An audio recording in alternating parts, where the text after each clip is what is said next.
Good evening friends, welcome to Telugu online classes. Friends, మనం ఈరోజు ఈ క్లాస్లో పాలిటీకి సంబంధించిన కరెంట్ అఫైర్స్ను మనం ఈ క్లాస్లో దాదాపుగా ఒక 50 నుంచి 60 బిట్లను మనం చాలా ముఖ్యమైన బిట్లను మనం ఈరోజు ఈ క్లాస్లో నేర్చుకుందాము. కరెంట్ అఫైర్స్లో పాలిటీ మనకు దీంతో కవర్ అయిపోతుంది. చాలా ఇంపార్టెంట్ అది, ఒకసారి చూసుకుంటాం. ఓకే,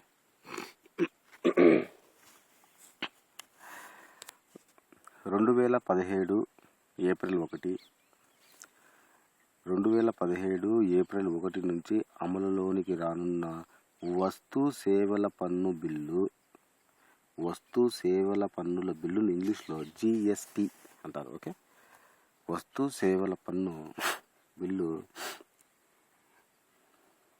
8వ రాజ్యాంగ సవరణకు రాష్ట్రపతి ఆమోదం తెలిపారు. వెరీ వెరీ వెరీ ఇంపార్టెంట్, చాలా ఇంపార్టెంట్. ఈ బుక్ విజేత కాంపిటీషన్ అనే ఒక బుక్ నుంచి చెప్పడం జరుగుతుంది. కొంతమంది ఈ బిట్లు చూసి విజేత కాంపిటీషన్లో చెప్తున్నారు, కొత్తగా ట్రై చేయండి అని చెప్పడం జరుగుతుంది. విజేత కాంపిటీషన్లో ఇంపార్టెంట్ బిట్స్ ఉన్నాయి, అవి కూడా తీసుకొని మిగతావి వేరే బుక్స్ రెఫర్ చేసి, వేరే న్యూస్ పేపర్ చూసి ఇవన్నీ గ్యాదర్ చేసి కలెక్ట్ చేయడం జరుగుతుంది. ఈ రోజు నుంచి అలాగే చేస్తాము. కొత్త చాలా ముఖ్యమైన ఇంపార్టెంట్ బుక్స్ అని మనము అదొక బుక్లో నుంచే కాదు, వేరే మనం న్యూస్ పేపర్లో కొన్ని గ్యాదర్ చేసినవి అవన్నీ కలిపి క్లాస్లో చెప్పడం జరుగుతుంది. ఓకే ఫ్రెండ్స్,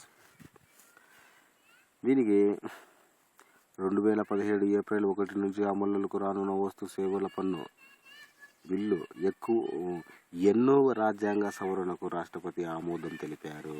అంటే రాజ్యాంగ సవరణ 122వ రాజ్యాంగ సవరణ ద్వారా ఈ బిల్లును ఆమోదం తెలపడం జరిగింది రాష్ట్రపతి. ఓకే, ఒక చిన్న విషయం ఫ్రెండ్స్, ఏంటంటే ఈ క్లాసెస్ ఎందుకు మీకు ఇంపార్టెంట్ అని నేను చెప్తాను, ఒకసారి మీరు గమనించండి. ఒకవేళ మీరు ఎక్కడికైనా జర్నీకి పోయేటప్పుడు, బస్సులో పోయేటప్పుడు, ఎక్కడైనా పోయేటప్పుడు జస్ట్ హెడ్ ఫోన్స్ పెట్టుకొని నేను చెప్పే బిట్స్ను మీరు జస్ట్ వింటా పోతే, పాటలు వినడం కంటే ఈ బిట్స్కి మీరు వింటా పోతే మీకు ఎంతో, నేను చిన్నగా క్లారిటీగా చెప్తున్నాను కాబట్టి డైరెక్ట్గా మీకు మైండ్కి ఎక్కే అవకాశం ఉంది. బాగా ఫాస్ట్గా చాలామంది ఒప్పుకోవడం లేదు, అందుకని బాగా నీట్గా చిన్నగానే చెప్పడానికి నేను నిర్ణయం తీసుకున్నాను. అందుకు ఇప్పుడు ఇంత స్లోగా మనం చెప్తున్నప్పుడు ఏమవుతుందంటే డైరెక్ట్గా మన మైండ్కు, ఇప్పుడు మనం మామూలు వాడక భాషలు చెప్తున్నాను కాబట్టి చదువుతున్నా అనుకోండి, చదివినా కానీ మనకు అర్థమైపోతుంది. మనం చదవడము, మన మైండ్ ఎక్కడో ఉంటుంది, వేరే వాళ్ళు చెప్పేది మనకు డైరెక్ట్గా ఎక్కిపోతుంది. ఆ విషయం గుర్తుపెట్టుకుని ఫ్రెండ్స్. కొంతమంది కామెంట్ చేశారు, జస్ట్ ఏదో ఆ బుక్లో ఉండే చదువుతున్నా అని చెప్పి కామెంట్ చేయడం జరిగింది. ఓకే, చదువుతున్నా అనుకోండి, బట్ వేరే వాళ్ళు చదివేది వింటే ఎక్కువ మీరు నేర్చుకోగలుగుతారు. అది నేను చెప్పదలుచుకుంటున్నాను ఫ్రెండ్స్. మీరు నిద్రపోయేటప్పుడు కానీ, పొద్దున్నే ఒకసారి పడుకుంటా ఒకసారి హెడ్ ఫోన్స్ పెట్టుకొని ఈ వీడియోని జస్ట్ ప్లే చేసుకుని వింటే అలాగే మీకు ఈజీగా అర్థం అవ్వడానికి అవకాశం ఉంది. ఓకే ఫ్రెండ్స్, ఇది నేను ఇలా చెప్పడానికి, ఈ బిట్స్ ఇలా చదవడానికి కారణం ఇదే ఫ్రెండ్స్. ఎందుకంటే కామెంట్ చేశారు కాబట్టి నేను దీంట్లో క్లియర్గా చెప్తున్నాను. సారీ, మీ టైం వేస్ట్ చేసింటే I very sorry. Okay, next, కేంద్ర ప్రభుత్వం జిఎస్టి బిల్లుల ఆమోదం కోసం 17 రాష్ట్రాలకు పంపగా 16 రాష్ట్రాలు ఆమోదించాయి. బిల్లు ఆమోదించిన మొదటి రాష్ట్రం అస్సాం కాగా 16వ రాష్ట్రం ఏది అంటే ఒడిస్సా. ఓకే, దాని తర్వాత వస్తు సేవల పన్నుకు సంబంధించిన జిఎస్టి మండలి ఏర్పాటుకు కేంద్ర కేబినెట్ ఎప్పుడు ఆమోదం తెలిపింది అంటే 2016 సెప్టెంబర్ 12వ తేదీన. దాని తర్వాత అరుణాచల్ ప్రదేశ్ గవర్నర్గా జ్యోతి ప్రసాద్ రాజ్ ఖోవా స్థానంలో ఎవరిని గవర్నర్గా నియమించారు అంటే షణ్ముగ ఓకే షణ్ముగనాథన్ ఓకే షణ్ముగనాథన్. వస్తు సేవల పన్ను బిల్లును తెలంగాణ శాసన మండలి ఎప్పుడు ఆమోదించాయి అంటే 2016 ఆగస్టు 30వ తేదీన. దాని తర్వాత మణిపూర్ రాష్ట్ర గవర్నర్ ఎవరు? నజ్మా హెప్తుల్లా హెప్తుల్లా నజ్మా హెప్తుల్లా. దాని తర్వాత మహిళలకు ప్రస్తుతం ఉన్న ప్రసూతి సెలవులను 12 వారాల నుంచి 8 వారాలకు పెంచుతూ ప్రసూతి ప్రయోజనాలను చట్టానికి చేసిన సవరణలకు కేంద్ర కేబినెట్ ఆమోదం తెలిపింది. అంటే 12 వారాల నుంచి 26 వారాలకు పెంచడం జరిగింది ఫ్రెండ్స్. ఓకే. దాని తర్వాత 2016లో ఏ రాష్ట్ర ప్రభుత్వం పట్టణ స్థానిక సంస్థలలో మహిళలకు 33% రిజర్వేషన్ ఇచ్చింది అంటే నాగాల్యాండ్. దాని తర్వాత 2016లో బాంబే హైకోర్టు ప్రధాన న్యాయమూర్తిగా ఎవరు నియమితులయ్యారు అంటే జస్టిస్ మంజులా చెల్లూర్. ఓకే. బ్రిటన్కు 2వ మహిళా ప్రధానమంత్రిగా బాధ్యతలు స్వీకరించిన వ్యక్తి ఎవరు అంటే తెరాసా మే. దాని తర్వాత ఫిలిప్పీన్స్కు 16వ అధ్యక్షుడిగా ప్రమాణ స్వీకారం చేసిన వ్యక్తి పేరేమిటి అంటే రోడ్రీ గోడ్యుటెరెక్ట్. ఓకే, రోడ్రీ గోడ్యుటెరెక్ట్. దాని తర్వాత నైజీరియా దేశానికి భారత రాయబారిగా బాధ్యతలు స్వీకరించిన వారు ఎవరు అంటే బి నాగభూషణం రెడ్డి. ఐక్యరాజ్య సమితి జనరల్ అసెంబ్లీ అధ్యక్షుడిగా ఎన్నికైన పీజీ రాయబారి పేరేమిటి అంటే Peter Thomson. Okay, Peter Thomson. దాని తర్వాత ప్రముఖ సంగీత దర్శకుడు ఏఆర్ రెహమాన్కు గ్రాండ్ పుకౌకా ప్రైజ్ 2016 అవార్డును ఏ దేశం ప్రదానం చేసింది అంటే జపాన్. ప్రముఖ జర్నలిస్టు ఎంజే అక్బర్ ఏ రాష్ట్రం నుంచి రాజ్యసభకు ఎన్నికయ్యారు అంటే జార్ఖండ్. తర్వాత నైజీరియా దేశంలో భారత రాయబారిగా నియమితులైన వ్యక్తి పేరేమిటి అంటే నాగభూషణం రెడ్డి. తైవాన్కు తొలి మహిళా అధ్యక్షురాలిగా ప్రమాణ స్వీకారం చేసిన వ్యక్తి పేరేమిటి అంటే సాయ్ ఇంగ్ వెన్. ఆస్ట్రియా అధ్యక్ష ఎన్నికలలో అలెగ్జాండర్ వాన్ డెర్ బెలెన్ తన ప్రత్యర్థి అయిన నోర్బెర్ట్ హౌఫెర్పై అతి స్వల్ప మెజారిటీతో గెలిచారు. అయితే బెలెన్ ఏ పార్టీకి చెందిన వ్యక్తి? Freedom party. ఓకే. దాని తర్వాత 2016 మే 18న ఆంధ్రప్రదేశ్ ఉమ్మడి హైకోర్టు న్యాయమూర్తిగా ఎవరికి నియమిస్తూ రాష్ట్రపతి ప్రణబ్ ముఖర్జీ ఉత్తర్వులు జారీ చేశారు అంటే జి శ్యామ్ ప్రసాద్. ఐర్లాండ్ ప్రధానిగా ఎండా కెన్నీ రెండోసారి ఎన్నికయ్యారు. అయితే అతను ఏ పార్టీకి చెందిన వ్యక్తి అంటారు అంటే fine Gayle party.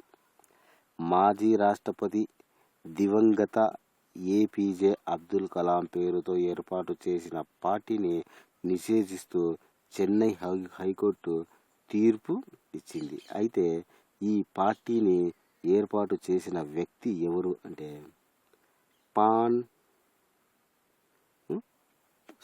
Phone Raj.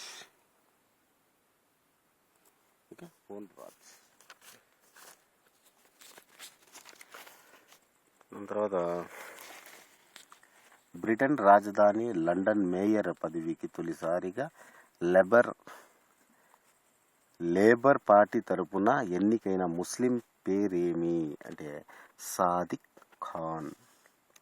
సిరియాలోని పార్లమెంటుకు జరిగిన ఎన్నికలలో బాత్ పార్టీ దాని మిత్రపక్షాలకు 250 స్థానాలకు గాను 200 స్థానాలు దక్కినట్టుగా జాతీయ ఎన్నికల సంఘం ప్రకటించింది.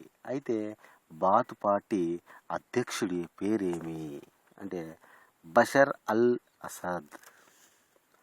తర్వాత పార్లమెంటరీ శాస్త్ర సాంకేతిక స్థాయి సంఘానికి మొదటి మహిళా చైర్మన్గా నియమితులైన సీనియర్ కాంగ్రెస్ నేత పేరేమిటి అంటే రేణుకా చౌదరి. తర్వాత గుజరాత్లో కొంతకాలంగా రిజర్వేషన్ల కోసం ఆందోళన చేస్తున్న పటేళ్లకు ఆ రాష్ట్ర ప్రభుత్వం ఎంత శాతం రిజర్వేషన్ కల్పించేందుకు అంగీకరించింది అంటే 10%.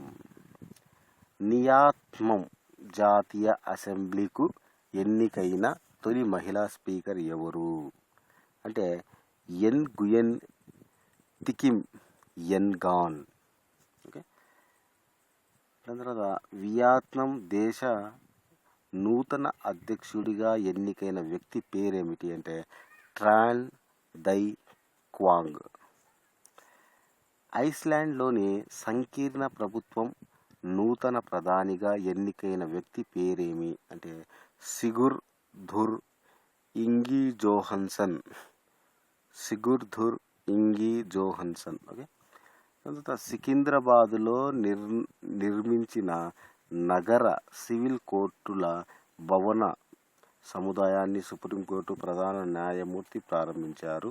అయితే అతని పేరేమిటి అంటే justice TS Thakur. Delhi high court న్యాయమూర్తిగా తెలుగు రాష్ట్రాల ఉమ్మడి హైకోర్టు న్యాయమూర్తిగా బదిలీ చేస్తూ కేంద్ర న్యాయ మంత్రిత్వ శాఖ ప్రకటించింది. అయితే ఆ వ్యక్తి పేరేమిటి అంటే జస్టిస్ సురేష్ కుమార్ ఖైత్. ఉక్రెయిన్ నూతన ప్రధానిగా ఎన్నికైన వ్యక్తి ఎవరు అంటే వోలోదిమిర్ గ్రోమ్స్మన్. ఓకే. తర్వాత దక్షిణ కొరియా సాధారణ ఎన్నికలలో 123 స్థానాల్లో విజయం సాధించిన ప్రధాన ప్రతిపక్ష పార్టీ పేరేమిటి అంటే మింజో పార్టీ. ఉత్తరాఖండ్లో కేంద్ర ప్రభుత్వం ఏ రోజున రాష్ట్రపతి పాలన విధించింది అంటే మార్చి 27, 2016. ట్రాన్స్జెండర్ల బిల్లు మార్పులు చేర్పులు చేసేందుకు ప్రభుత్వం కమిటీని ఎప్పుడు ఏర్పాటు చేసింది అంటే 2016 ఫిబ్రవరి 2న. 2016 జనవరి 31న గుజరాత్ హైకోర్టు ప్రధాన న్యాయమూర్తిగా నియమితులైన వారు ఎవరంటే జస్టిస్ ఆర్ సుభాష్ రెడ్డి. తర్వాత బాలల న్యాయ చట్టం బిల్లు 2015ను రాజ్యసభ ఎప్పుడు ఆమోదించింది అంటే 2015 డిసెంబర్ 22వ తేదీన. దాని తర్వాత బోనస్ చెల్లింపులను 3,500 నుంచి 7,000 వరకు పెంచడానికి ఉద్దేశించిన బిల్లును లోక్సభ ఎప్పుడు ఆమోదించింది అంటే 2015 డిసెంబర్ 22వ తేదీన. 2015 డిసెంబర్ 17న జార్ఖండ్లో లోహార్ దాగా శాసనసభ ఉప ఎన్నికల్లో విజయం సాధించింది ఎవరు అంటే కాంగ్రెస్ అభ్యర్థి సుఖదేవ్ భగత్. 2015 డిసెంబర్ 16న ఉత్తరప్రదేశ్ లోకాయుక్తగా ఎవరు నియమితులయ్యారు అంటే జస్టిస్ వీరేంద్ర సింగ్. ఏపీ తెలంగాణ రాష్ట్రాల్లో హైకోర్టేతర జడ్జిలు న్యాయాధికారులుగా విభజనకు సుప్రీంకోర్టు ఎప్పుడు అనుమతించింది అంటే 2015 డిసెంబర్ 9వ తేదీన. హైకోర్టుల్లో వాణిజ్య బెంచీలను ఏర్పాటు చేయడానికి ఉద్దేశించిన బిల్లును లోక్సభలో ఎప్పుడు ప్రవేశపెట్టారు 2015 డిసెంబర్ 7న. జన లోక్పాల్ బిల్లును ఢిల్లీ శాసనసభ ఎప్పుడు ఆమోదించింది అంటే 2015 డిసెంబర్ 4వ తేదీన. 2015 డిసెంబర్ 3న సుప్రీంకోర్టు 43వ ప్రధాన న్యాయమూర్తిగా ప్రమాణ స్వీకారం చేశారు.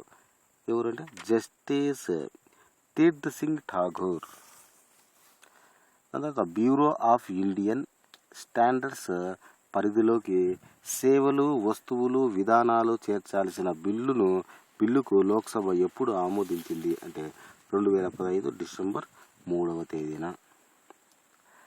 ఆమ్ ఆద్మీ పార్టీ జన్ లోక్పాల్ బిల్లును అసెంబ్లీలో ఎప్పుడు ప్రవేశపెట్టింది అంటే 2015 నవంబర్ 30వ తేదీన.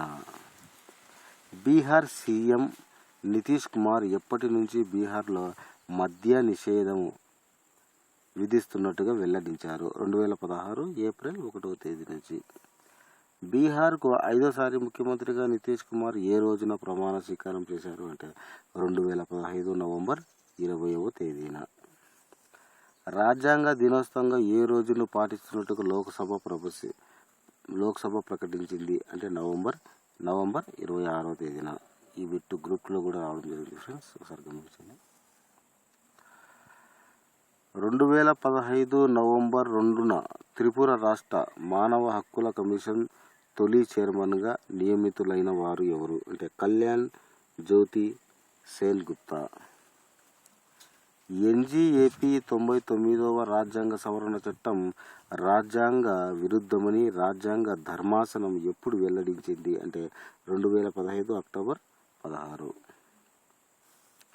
రాజస్థాన్లో ఆర్థికంగా వెనుకబడిన తరగతులకు ఈబీసీ 14%, మరో 5 కులాలకు స్పెషల్ బ్యాక్వర్డ్ క్లాసెస్ రిజర్వేషన్లు ఆమోదిస్తూ శాసనసభ తీర్మానంలో ఆ రాష్ట్రంలో రిజర్వేషన్లను శాతం ఎంతకు చేర్చింది అంటే 68%. నేపాల్ నూతన రాజ్యాంగం ఎప్పటి నుంచి అమల్లోనికి వచ్చింది అంటే 2015 సెప్టెంబర్ 20వ తేదీన. 2015 సెప్టెంబర్ 11న జరిగిన సింగపూర్ పార్లమెంటులో ఎన్నికల్లో విజయం సాధించిన పార్టీ ఏదంటే పీపుల్స్ యాక్షన్ పార్టీ. 100వ రాజ్యాంగ సవరణ చట్టానికి రాష్ట్రపతి ఏ రోజున ఆమోద ముద్ర వేశారు అంటే మే 28, 2015. 100వ రాజ్యాంగ సవరణ చట్టం దేనికి సంబంధించినది అంటే భారత్ మరియు బంగ్లాదేశ్ల మధ్య భూ సరిహద్దు ఒప్పందం.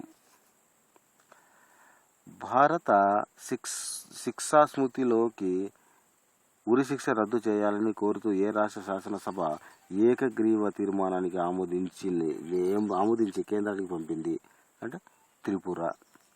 2015 జూన్ 29న కేంద్ర ప్రభుత్వం ఉద్యోగాల్లో నేరుగా నియమించే అన్ని పోస్టులను వికలాంగులకు వయో పరిమితి ఎంత సడలింపు కల్పించారు. ఎస్సీలకు 15 సంవత్సరాలు, ఓబీసీలకు 13 సంవత్సరాలు. మారిషస్ దేశ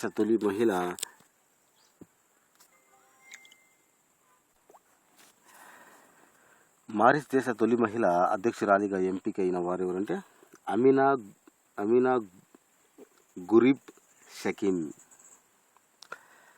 మంగోలియాను సందర్శించిన తొలి భారత ప్రధాని రికార్డుకెక్కిన వారు ఎవరంటే నరేంద్ర మోడీ. మధుమేహ రోగులకు ప్రభుత్వ ఉద్యోగాలకు అర్హులేనని మధుమేహ రోగులు ప్రభుత్వ ఉద్యోగాలకు అర్హులేనని మద్రాసు హైకోర్టు ఎప్పుడు ప్రకటించింది అంటే జూలై 15, 2015. 2015 మే 26న మిజోరాం గవర్నర్గా ప్రమాణ స్వీకారం చేసిన వారు ఎవరంటే retired lieutenant general Nirbhay Sharma.